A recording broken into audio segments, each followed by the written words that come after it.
तो दोस्तों हम बात करेंगे इस वीडियो के अंदर में बेसिकली एक मेन लाइन यानी कि मेन बोर्ड आईपीओ से रिलेटेड। और दोस्तों ये आईपीओ जो कि हम कह सकते हैं आज के दिन ये आखिरी डे है सब्सक्रिप्शन का। अगर हम लोग आईपीओ में एप्लीकेशन देना चाहें तो आज ही दे सकते हैं, वरना आज शाम 5 बजे के बाद ये बंद हो जाएगा। और दोस्तों हम देखेंगे आखिरकार इस आईपीओ में चाहे बड़े फार्म हाउस हो या फिर रिटेल इन्वेस्टर, इन सबों का इंटरेस्ट कैसा है, और इंटरेस्ट है भी तो जो पैसा लगाया है वो कैसा, यानी कितनी गुनी सब्सक्रिप्शन इस कंपनी को अभी तक यानी कि 1 बजे तक मिला है। और उसके बाद दोस्तों हम ये देखेंगे जो कि आखिरकार इस आईपीओ का जीएमपी में जो डिमांड है वो कैसा है, ताकि हम लोग ये डिसीजन ले सके ये आईपीओ में एप्लीकेशन देनी चाहिए या कि नहीं। तो दोस्तों कंपनी का जो नेम आप पाएंगे एलिन इलेक्ट्रॉनिक, और इसका जो ओपनिंग था वो 20 दिसंबर को ही, और क्लोजिंग जो कि आज ही के दिन 22 दिसंबर को है। और प्राइस बैंड 234 से 247, फेस वैल्यू ₹5 पर इक्विटी शेयर, और इसका इशू साइज जो है टोटल वो 475 करोड़।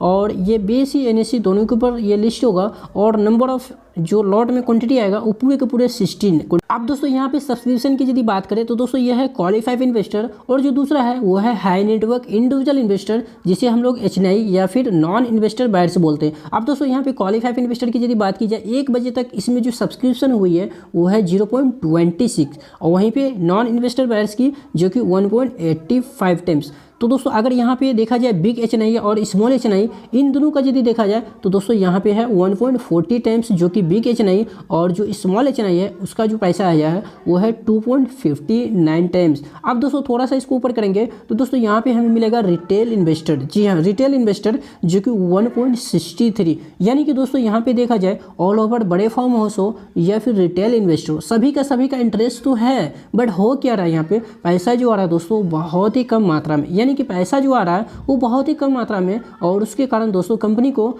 जो पैसा चाहिए था वो हमको नहीं लग रहा जो कि मिला है। और कंपनी के अंदर में जो सब्सक्रिप्शन होना चाहिए वो नहीं हुआ, क्योंकि दोस्तों जिसके पास पैसे की कोई कमी नहीं होती है, चाहे वो हाई नेटवर्क इंडिविजुअल इन्वेस्टर हो या फिर क्वालिफाइड इन्वेस्टर, उन लोगों का जो सब्सक्रिप्शन है दोस्तों वो 9 के बराबर, जो कि आप देख रहे हैं 0.26 और 1.85। अब दोस्तों इसके जो टोटल सब्सक्रिप्शन अभी तक मिला है 1 बजे तक वो है दोस्तों 1.29। तो हमें लगता है दोस्तों इस आईपीओ में उतना ज़्यादा कोई खास इंटरेस्ट जो है बड़े फार्म हाउस का नहीं दिख रहा। और दोस्तों रिटेल इन्वेस्टर, जी हाँ, जिनको हम लोग कहें तो सबसे आगे रहने वाले हैं मेन बोर्ड आईपीओ में, वो भी दोस्तों पूरी तरीके से इस आईपीओ को हम कह सकते हैं जो कि नज़रअंदाज करता हुआ दिख रहा है। अब दोस्तों यहाँ पे डे 1 की यदि बात की जाए, जो कि क्वाइपी की तरफ से जो पैसा आया था ना वो मार्च 0.01, और एचएनआई की तरफ से 0.43, और रिटेल इन्वेस्टर की तरफ से 0.55 टाइम्स, और टोटल जो सब्सक्रिप्शन इसे मिला डे 1 में वो 0.37 टाइम्स। और डे 2 की बात की जाए जो कि क्वाइपी का कोई भी डे 2 में पैसा नहीं आया है, एचएनआई का जो कि हम कह सकते हैं आया है 1.29, और रिटेल इन्वेस्टर का जो कि 1.33, और जो टोटल इसे सब्सक्रिप्शन मिला डे 2 में वो 0.95 टाइम्स। अब डे 3 की बात की जाए यानी कि आज ही का जो कि लास्ट डे है, तो दोस्तों यहाँ पे क्यूआईपी का पैसा तो आया है बट बहुत कम। दूसरे दिन तो हम लोग को दिख रही है जो कि पैसा कोई भी नहीं आया, बट तीसरा दिन की बात की जाए जो कि 0.26 मामूली सी आई है, और एचएनआई का भी जो पैसा है वो मामूली से 1.85 है, और रिटेल इन्वेस्टर का भी वही है मामूली सी जो कि 1.63, और यहाँ पे जो टोटल इसे सब्सक्रिप्शन मिला है 1.29। दोस्तों यहाँ पे एलिन इलेक्ट्रिक का जीएमपी की यदि बात की जाए तो दोस्तों ₹2, जो कि अगर आज से 2 दिन 4 दिन का मैं बात करूँ तो दोस्तों इसका जीएमपी हम कह सकते थे जो कि 8 या 7 रुपये हुआ करता था, बट दोस्तों वहाँ से ये जीएमपी लगातार गिर रहा। आप देखें यहाँ पे एक्सपेक्टेड रिटर्न जो कि 1% भी नहीं है, तो दोस्तों पूरी तरीके से आप इस आईपीओ से दूरी बना सकते हैं, जो कि आपको कोई भी बेनिफिट लिस्टिंग गेन के लिए तो इस आईपीओ में नहीं मिलेगा। अगर आप उसके बाद भी जाते हैं तो आपको लॉस तो जरूर होगा, जो कि मैं तो यही कहूँगा जो बहुत सारे ऐसे आईपीओ है लॉस नहीं करा करके आपको प्रॉफिट की ओर जाना चाहिए, जो कि अगर चाहे आप